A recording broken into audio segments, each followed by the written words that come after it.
that David and all of us may have some experience with, and we'll be talking about some of the situations. Point 1.5, RS232, interface, philosophy ratio of a frozen chicken. So you'll go to court for being in breach of regulators code. Brilliant, man.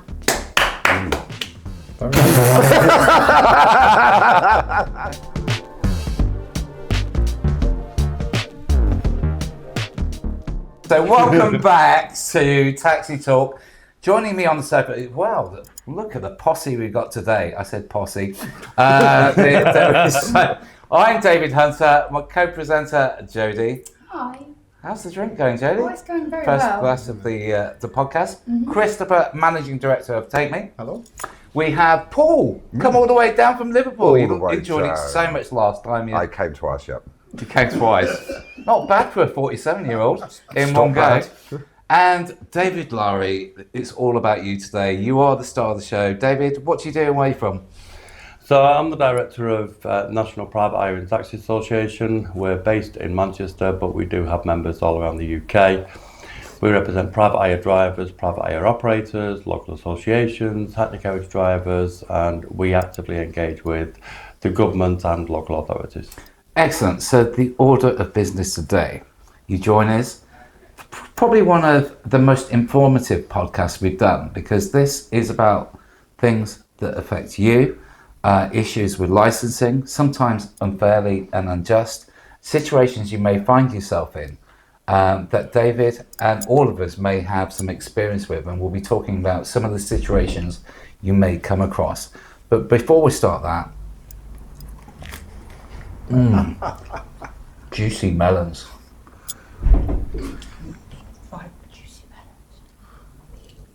Right, so we've got the formalities over and done with.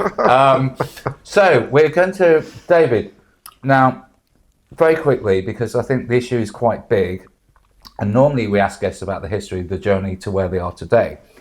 But because this is an extended version, we're going to kick straight into some of the problems with licensing that I know you've experienced, we've all experienced as operators and as drivers. So I'm just going to sort of like gloss over how you got to here, but just tell us briefly in a couple of sentences how long you've been doing it and how you did actually become like this go-to person for licensing issues. Briefly, okay. So I started out as a driver. I quickly elevated to being the chair of the local taxi association, at which point I rapidly realised that drivers don't tend to have a voice, or if they do try to express a voice, they're very seldom listened to.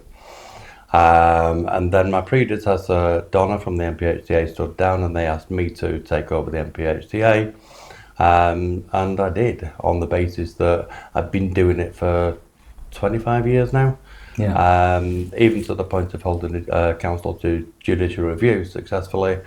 And we have built a lot of respect up, and that can only help drivers and operators. Yeah, I can be testament to your services. Over the years, you've got many of our drivers, Chris. Absolutely, yeah. The help that you've given the drivers individually and us as a group has been amazing, and it's been invaluable. Yeah, and sometimes you attack it from different angles that we wouldn't have thought of. But you kind of like taking a situation and thinking laterally around it and coming up with solutions that we wouldn't even think were possible. And the thing is, licensing's default is, right, we're going to attack. Or most of them don't seem to know the law themselves, do they? No, they don't. And the 1976 Act, if you're outside of London, is up for interpretation, isn't it? Because it's like prehistoric. Finger in the air. Yeah, it's like, so you get all these quirky little rules from, you can go 10 miles down the road, and there must be such an array of strange different rulings. How many councils are there in the UK? 326. And what's some of the more kind of strangest rulings you've come across that have had to kind of deal with or kind of mould away from it? What an excellent question. The most recent one was Milton Keynes, where they had a full council meeting, and the ruling from that, the discussion around the full council meeting was that up until that point, they had a cap on the number of hackney carriage licences that they would issue. That's right. And it was 135. Wow, for an area the size of Milton Keynes. Yeah. But that was 13 years ago, and the current number of licenses that they had was 196, so they'd ignored their own cap for 13 years.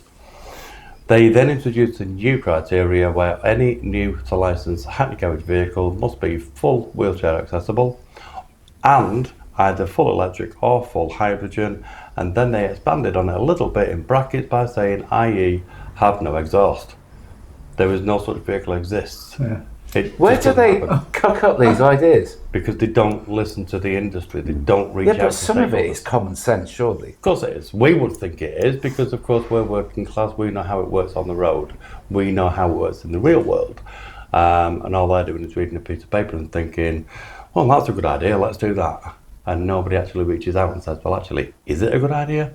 And if they did, to the likes of yourselves and to us, we would say, no, not really, and this is why. And I think that's the beauty of what we do. We don't just say no. We go on to explain why. Do councils kind of backtrack as soon as the driver, they might bully a driver for something trivial. As soon as the driver engages with an organisation like yours, do the councils then think, oh, these guys have got a record of like, you know, standing up for the drivers and winning? Do they back down instantly, or can they dig in and kind of dig in the feet and... It varies. Again, you've got 326 different councils, and in a lot of them you tend to get new licensing officers or new licensing managers that are trying to create a name for themselves. Yeah, reputation. Yeah. Whereas in a lot more of them, they are a bit more pragmatic and they've been in the game a bit longer, so they tend to engage a little bit more and be more logical. But, as you quite rightly said, when it's a driver that's approaching them and saying, well, hang on, you've got this wrong, it is, I know better, you know nothing, and we're not going to engage with you, you're wrong. Because it's the driver's livelihood. Exactly. So right, Exactly. so right. But when they reach out to us and then we send in an email, it's then they address it more logically, they read it in more detail, because they know that if they answer incorrectly to us, we are going to take them to task. Since this is going live, I'm not going to exactly agree that they back down. I'm just going to say that they look at it in more detail and reassess their position. It must be nice though to be able to tell the council that they're wrong about their own policies. There have been occasions, and one example of that was, I'm not going to name the council, but there was a particular council, the local authority, the local trade association, reached out to us and said, we cannot talk to our council anymore, please help, we're in consultation. So we looked at I personally looked at the policy consultation document, and I'm reading through it as I'm getting, I think it was about 13 pages in. And I rung one of the local reps up and I said, well, we can approach it on this one, this one, this one, this one, and this one, because they're all illegal. So they can't introduce those. Imagine my shock when they said, well, we're already doing that. All they're doing is consulting on a few different changes, but those aren't the changes. I went, what?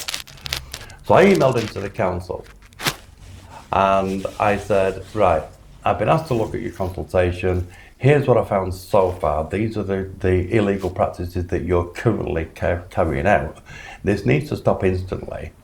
I've not been paid a consultation fee to do your entire work for you, but the local trade have asked me to do it and I'm more than willing to do it on their behalf. But because there's so much wrong with it, I suggest we have a Teams meeting. So imagine my delight when they responded and said, dear Mr. Lawrie, thank you very much for your email. We do agree that we may benefit from a Teams meeting. As such, we've arranged one and we've extended the invitation list to include yourself. Me being me, I said, I don't just want it to be myself. There are other people. It's not just the Dave Lawrie show, although thank you for that anyway. But there are other people, and there may be things that I personally missed that some of the other, my other associates might pick up on.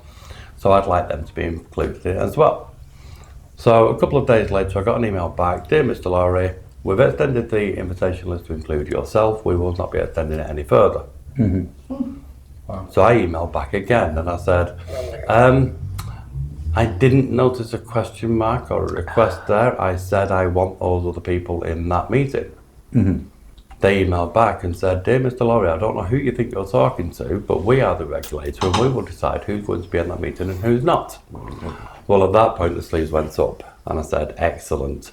Take me off your invitation list. Take all your drivers off the invitation list because we will be instructing them do not attend. Carry on with the consultation. Go to your licensing committee, make your decisions, and we'll see you in court.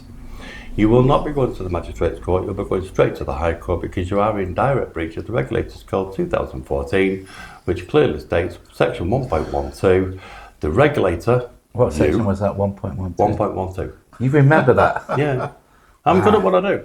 Yeah, that's amazing. It clearly states, and I quote, the regulator, you, must actively engage with those they regulate and those that represent them, end quote. At no point within that paragraph does it state the regulator has the option to pick and choose who they talk to. So you'll go to court for being in breach of Regulators Code. Within 20 minutes I got an email back, dear Mr. Lawrie, the invitation list has been extended. So sometimes you have to be a little bit more forceful and aggressive. That's better than ChatGPT. So I was going to say, so the answer is yes, you love telling councils that their policies are wrong. I am just amazed there. I won't ask any more questions. Do you have a photographic memory? Because Yes. your quote there. Yeah. If you're on the phone to me, I'm the counsellor, and He's I'm the listening Rain to that. Man of the taxi world. Exactly that. That's impressive, isn't it? Very good, very good. And you're not legally trained, are you? No. No. This is just pure passion. Yeah. You can tell, Of can't looking you? after drivers. And actually, there's one thing, I mean, we don't have minds like that, David, but there's one thing in common on this sofa, and I guarantee you this, is that all of us at some point have defended drivers to the hilt. Yeah. I'm just going to ask you, what are the most common things that you have to deal with? Very briefly, the 5 most common complaints. And then what I think I'll do is I'll go around the sofa and we can put issues to David that we've had to deal with. Some, in your case, you've won, and some we haven't. So if you give us the 5 most commons, so these guys at home might relate to, and what was the conclusion? So 5 most common is they've let their license lapse and they've tried to have applied to renew late.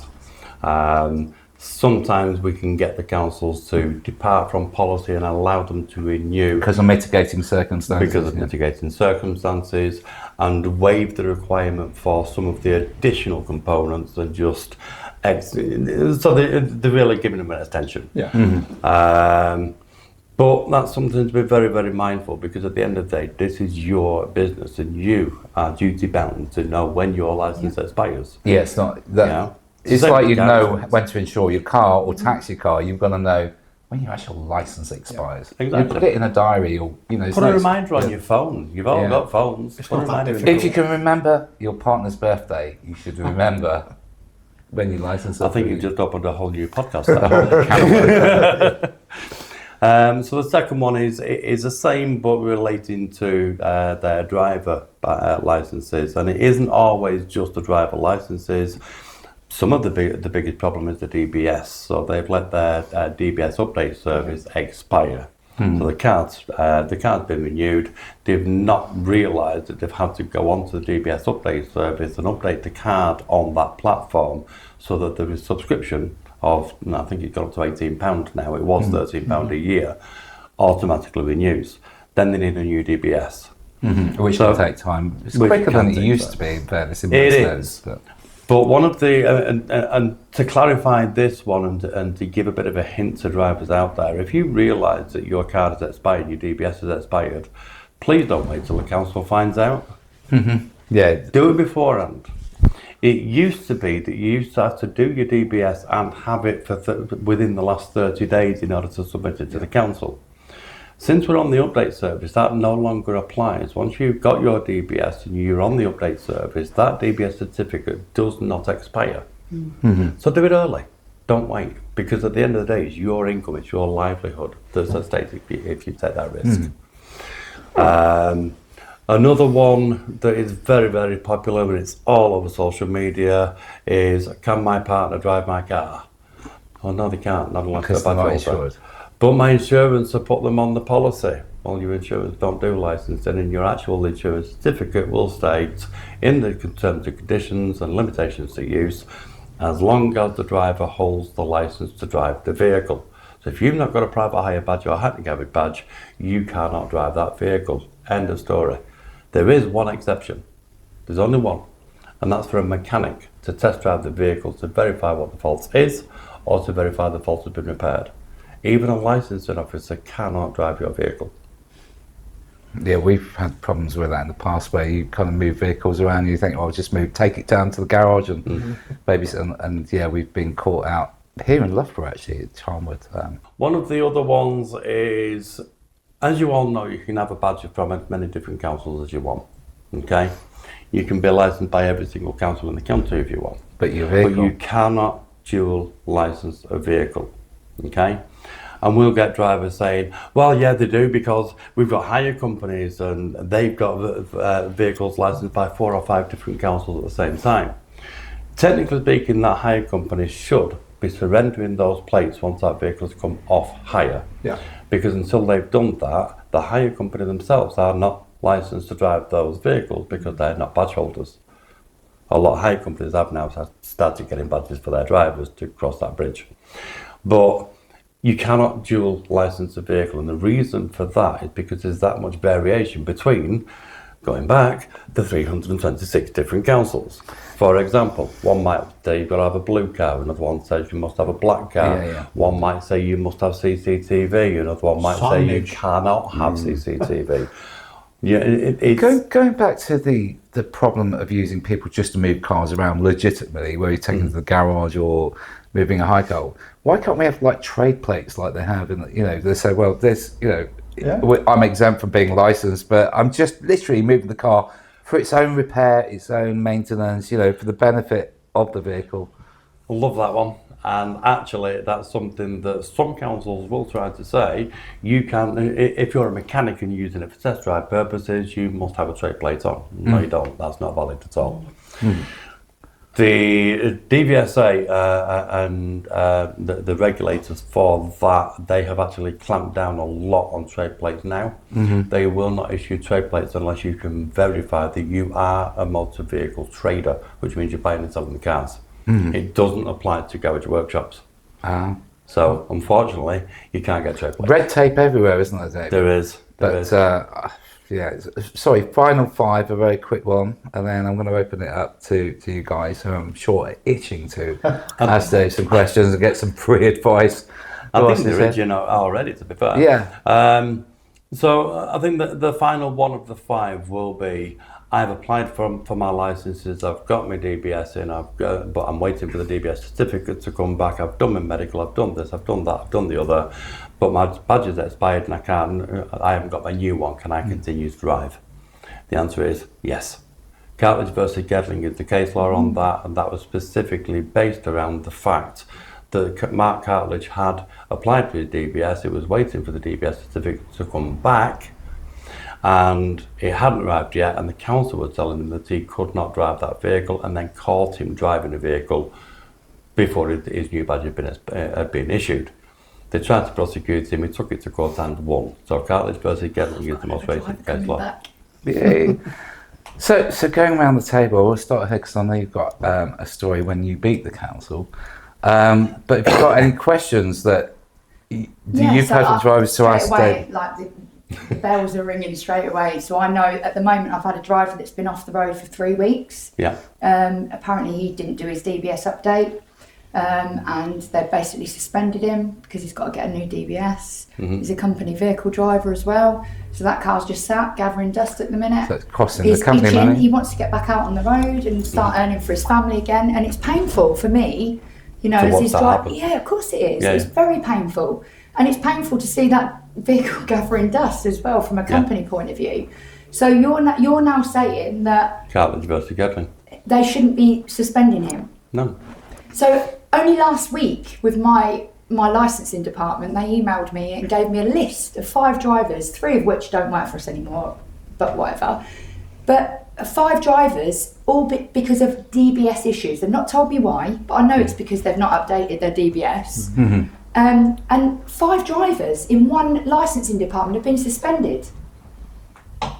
So, That's actually another one that comes up, and it comes up with other operators. I'm not naming names because that's not what we're here for, but it does come up with other operators where the local authority will email into the operator and say, we have suspended this driver, please take them off your records and don't give them any bookings. Yeah. Okay? Exactly what I've heard. So your response to that should be, please send me a copy of the suspension notice. Okay. Because if they have not suspended with immediate effect, it will be unlawful for you to stop giving them work, because they have the right under Section 77 of the Miscellaneous Business Act 21 to appeal. days. 0.1.5 RS232 interface velocity ratio of a frozen chicken hereon. No, but see, You did well, but actually there's only three parts of it. There's part A and part B and part C. this is Yeah, crucial. this is why This this is guy's crucial. brilliant. And I'll be honest, like my particular they love it. It's almost like they revel in it. They revel in sending that list through of all these people that can't go out on the road. They're And then very they quick want- to throw Yeah. mud at it, Yeah, but that's they what are. they're doing. They're Yeah. throwing mud, hoping some of it will You stick. could also quote UK GDPR at them, because unless they have a valid reason to disclose that information, that detail, they should not be disclosing that information to you, even though you're the operator. Oh dear. The only time that is I've just opened the can of worms. Do you hear that pop then? Yeah. the only time that is overridden is if it is within public interest. So if they've suspended or revoked with immediate effect in the interest of public safety, then they are duty bound to But notify. if there's no actual reason for it, Exactly. wow, they're in trouble now. And when it comes down to the DBS, this was actually raised 2 years ago at the PHTA Expo on this expert panel seminar, and there was a discussion that took place, and it was at the time when the DBS was rolling out the update service. Okay, and the Kyvan Park case was that a local authority, once a driver has verified that they are a fit and proper person to hold a licence, until and unless a local authority receives information to the contrary, they must assume that the driver remains And fit rightly and proper. so, to be honest. Okay? You know, some of these drivers have been driving under that licensing department for 20, 30 years. Yeah. No, And it's probably it's- quite, demoralising and quite offensive when they've been a trusted driver for all those years, and all of a sudden they can't go out and earn money for their family. Oh, I love you. Well, There's something sexy about Dave quoting all that. You know, that's amazing. So, Chris, have you come across anything? Yeah, in 8 minutes or less, David. It's like ChatGPT. I'm going to call him ChatGPT. It's like, Signage on vehicles. oh, good one. Oh, Good one. Nice another one, can of worms. That is- Oh, So we're on the fence on this one, okay? Purely and simply because we do see from the driver's point of view, vehicles are being targeted, they are being attacked, they have had missiles launched. what about magnetics, though? You know, that's Magnetics, we'll come on to in a second, because that Okay. goes down a different avenue, Yeah. okay? So when you look at the DFT best practice guidance that came out in 17th of November 2022, I need to make notes of these dates and these paragraphs. they, I've already done it. I'm a rain woman. it's all right. You've got the manuscript of this afterwards. You can just download it. It might take a while. 1772. So they addressed the subject of private hire operator signage, and they said that the public are getting far too confused and finding it too difficult to differentiate between a taxi and a private hire vehicle, and therefore a private hire vehicle should have as little signage on it as possible to make it Not the clearer. opposite way around, where a Hackney could have a roof box. That would be the easiest visual. It would, and that's our argument. 10 years ago, they kind of went the other way. So originally it was like maybe a rooftop or a sticker, and then it was like, well, you need a disc there, you know, outside of and then the signage. Then the signage has to be a certain sign, and then it went crazy. And now it seems to, from an operator's point of view, it's about no shows, and it the is. problem is. And also safety, because Safety, definitely. right, we're recording this in Loughborough. It's a student town, and town centre can get quite bonkers with students. They jump on a milk float to get home. Great little sideline, that, isn't it? Yeah. But I digress. But equally, without recognition, they're could jump into a car. It's easier for flimping, as we call it. You'll have a different expression for it. Fluffy. Fluffing, not flimping. fluffy. No, it's not fluffy. So there's a safety. Not only that, drivers are noticing customers aren't recognising who they are, because obviously outside of London, it could be an Octavia, it could be a Dacia. They look like normal cars. But this is the other problem. That's why I said we're very much on the fence, because from a driver point of view, the vehicles are being attacked. From a driver point of view, they don't want people approaching the vehicles. I disagree. A lot of drivers want the signage. Yeah, they do. And this is also a badge of what I'm honour. saying. Absolutely, So- it is. Get some more work. Yeah. Then you See, get I- some of the other drivers that will say, well, why should we be advertising for operators? They're using our vehicles for free advertising. Our answer to that is, well, hang on a minute, you're relying on that operator to provide you with work, and if you're not actively encouraging your operator to do well, then how can you expect to get Exactly more that. work out of them? Yeah, I mean, my As- recent experience was the Music Barn Festival. So my biggest hurdle on last Saturday night was the fact that I had clusters of Uber drivers without bookings blocking the entrance to the whole festival. We've paid this money to sponsor and get all these drivers this work. And the ones that didn't have the take me signs, they were being turned away. You know, yet the Uber drivers were weaseling their way through with no booking. Because Did they've got the signage. Uber drivers have Uber signs on, or? No, not all of them. This is And the problem. just it. This And is there the problem. was groups of young girls just jumping into cars. Any David. car. But the other difficulty that you've got, and this is where I see a danger, and you've already pointed it out yourself, okay? I see a massive, massive danger here. Because if you've got vehicles that have got zero signage on it at all, that looks to the general public like a private car. Yeah. All right? So once they get used to the idea that they can get into that vehicle, then how do they know that it isn't actually a private car? Yeah. And it's not licensed, it's not MOT, the driver's not DBS checked, it's not medical checked, he's not gone through all the safety precautions. But the biggest problem is, when that passenger gets raped by that private motorist in a private car, it's going to be the trade that gets the blame for it. No, you're right. because- Paul, what's been your experience with it? Because you're a bit like Dave. You've got that fight. You do think out of the box. Well, I think firstly, my experience dealing with councils. Now, my licensed council, I get on with them very, very well. And we have an agreement that it's business, not pleasure. So if I push, then it's business. If I'm chatting about nonsense, it's pleasure. But one of the things I find is that they have these ideas of how things should be. They have zero basis in either A, the 76 Act, or B, their own guidebook. And I'll do very quickly, two recent issues. One was with the door sign size, and I presented a door sign size that was 59 centimetres by 21.5 centimetres with the word private hire only, an inch 1.2 inches tall, covering 82% of the width. My restrict. Now, it's very important that you know this, because the restrictions are: it has to be 76% of the width or more, and an inch tall or more. You And it has remember to your be- remember your Interesting sizes, girth. don't you, I, Paul? listen, I'm a gay man. Sizes are very Yeah. important. Yeah. Size Size is is important. important. So I presented them with this door sign, and they said that's firstly the person said private hire only isn't big enough. I said, I think you'll find it is blah blah blah blah.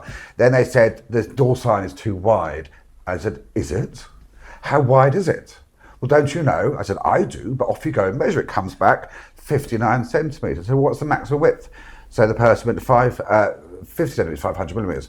I said, I think you'll find, according to your March edition, that 610 millimetres, or, as a very clever Carol Vorderman moment, 61 centimetres is your maximum width. You'll find I'm 2 centimetres under. Can I get it sorted? Thank you. And it was done. But my issue with that particular situation was one-man band operator spends 40 quid, because we all know, as operators, we can get door signs for, I won't say pennies, because some of us might charge our drivers for door signs, so we get them for an expense, and I won't out any of us to what cheap prices we pay.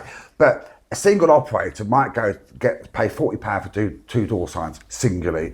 He might then go to the council really proudly with his door signs. They turn them away, even though they are legal, with their own documentation. and then goes away and spends another £40 to get those printed. That ain't right. No. And the other issue I had, I mean, I've had several. I've won them all because, you know, but, you know, if my licensing chaps ever watch this, I do love the Pervia and the ones that we don't see. But I drive a Mercedes S-Class. It's big, black and beautiful. And calm yourself, David. Why are you both looking at me for? I think it's Mercedes. He said. Well, you know, drive a Mercedes as but well. I was arguing for an exemption for my plate on the back, and as you all know, Section 55 covers this very strongly. The last line, and it says under a contract of hire for a period of no less than 24 hours. Yeah. So I promptly proceeded to write up a lovely contract from Elite, booking this vehicle for 24 hours a day, 7 days a week, 365 days a year. Gave it a day off in a leap year because I'm a nice chap and a priest after all. So the chap came back to me and said, it's got to be under a contract of hire from a passenger. And I said, if you could politely tell me where it says that. He says, well, that's what it meant. I said, listen, we could all say what it meant. Yeah. But here's the thing. If it don't say it, it's not said. And as it's not said, you're quite happy to go for your various bits and bobs and have it pushed back between the House of Commons, Select Committees, House of Lords. It could take you about 7 years and you'll get your way.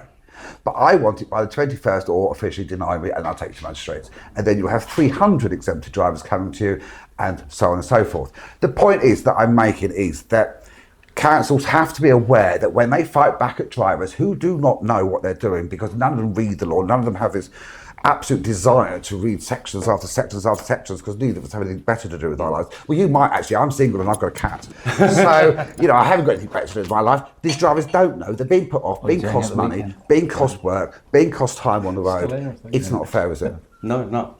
There was another example of that with Aberdeen Council. And Aberdeen Council, for their CCTV criteria, they have an approved list, and part of the condition is that once they've had CCTV installed, they must make an appointment to go and have it inspected at the test centre as soon as possible.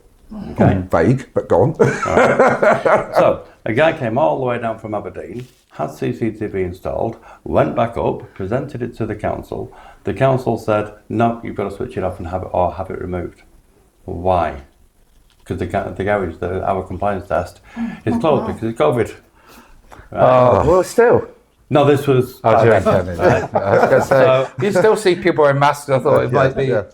So I emailed them. I emailed into them and I said, I'm not entirely sure what your problem is here. Your policy states that it has to be an approved system. It is. It has to be inspected as soon as possible after installation, and it will be. He's simply trying to make an appointment with you. So he said, but the garage is closed and that's not our problem, that's his problem. I said, no, that's your problem. He's not got a problem. If you want him to go and get it inspected somewhere else, he's more than happy to go and do so. Mm-hmm. I said, but it states as soon as possible, which means as soon as your garage reopens, because that's as soon as possible. He said, I was involved in writing that policy and I know what it meant and I did exactly the same as you just did. What you think it meant is clearly something different to what you put down on paper. Yeah. When it comes to a court of law, we'll be relying on what it says on paper. Yeah. Interpretation. You are wrong. Yeah. It is interpretation. Yeah. The terminology that is used is absolutely crucial. Yeah.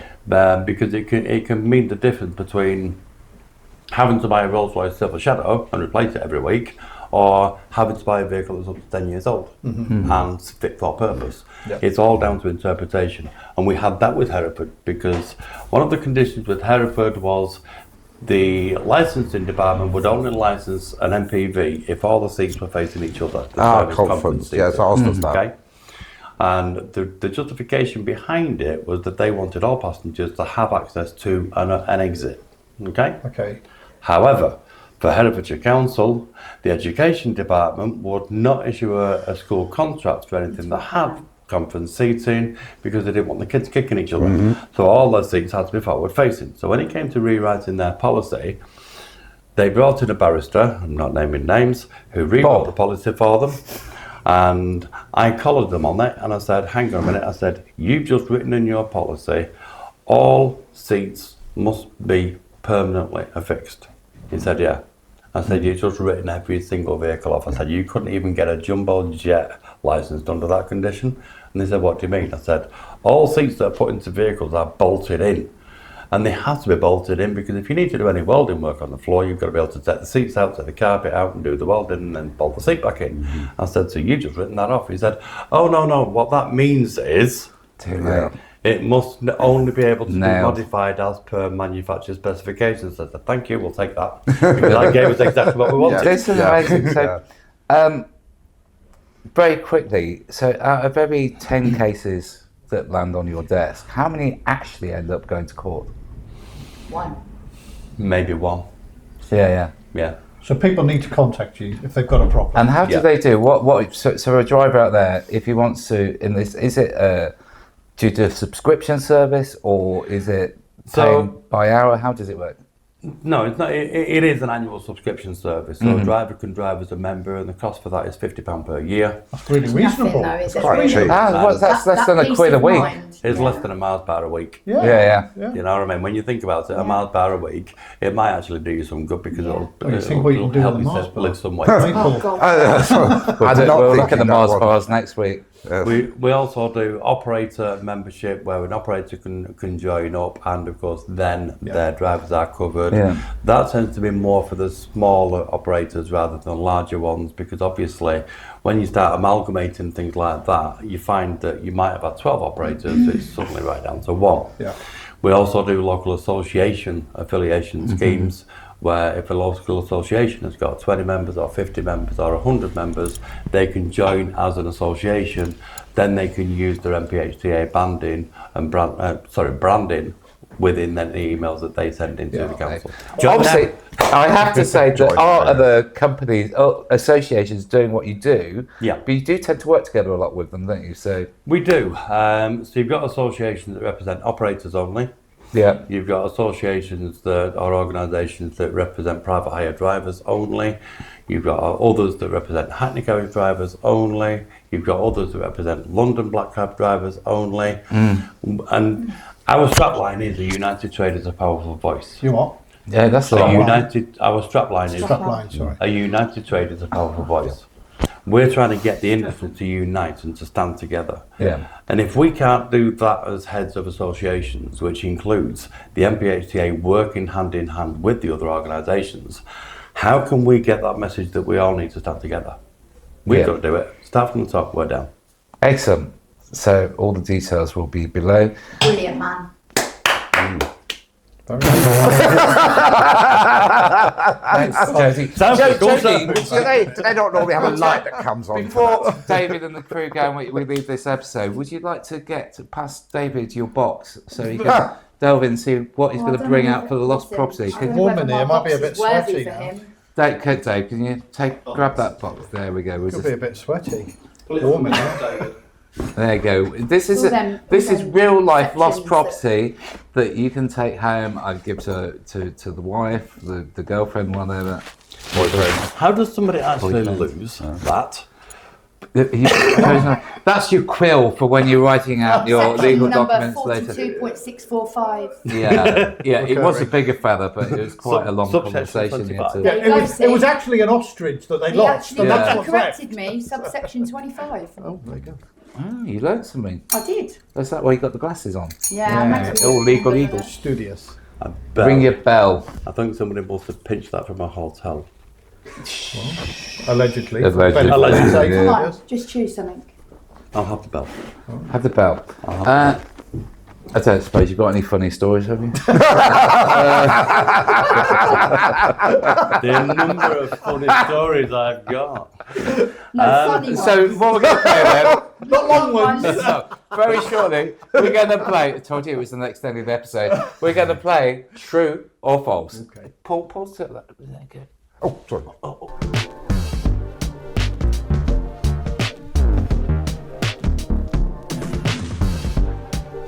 It is a story, and it's something for you to decide whether it's true or false, but it's for a different one, okay? So, I represent people, I help people, that's what I do. It's true. False. Okay? True. And there was a woman who was having bailiffs chasing her for outstanding debts. And it turned out that this woman had 2 horses that had fallen ill, and she had the vets in, she had a vet bill, and she was paying it off at X number of pounds per month. Then she fell ill with cancer, and she stopped paying it, so they started sending the bailiffs in. When's the Keep it funny, light, when's keep the it funny light. bit coming? So the Yeah, bailiffs let's keep came it in. light. So the bailiffs came in and started hammering on the door, and son was epileptic, sent him into a fit, and he got It's a right laugh, this, isn't it? But then it got passed on to me, so I rung them up and I said, right, send me the notice that you've got. So they sent it. Then I found the originator for the creditor, Definitely true. and I rung the veterinary surgeon. I explained the situation to them, got them to write off the Where debt does the vet come completely. into it? Then I rung the member of the public back and said, right, ring the bailiffs, authorise them to speak to me on your behalf, let me know when you've done it. Then I rung the bailiff and I said, right, this has been dealt with now. The debt's been cleared, there's nothing for you to collect. True. He said, we're not collecting for that, we're collecting for something else. Well, then I just let rip on him. And then I rung the woman up again and I said, right, your debt's been cleared, you'll have no bailiffs coming. And she said, my daughter just walked in the kitchen. She said, that's the first time I've seen you smile for 6 months.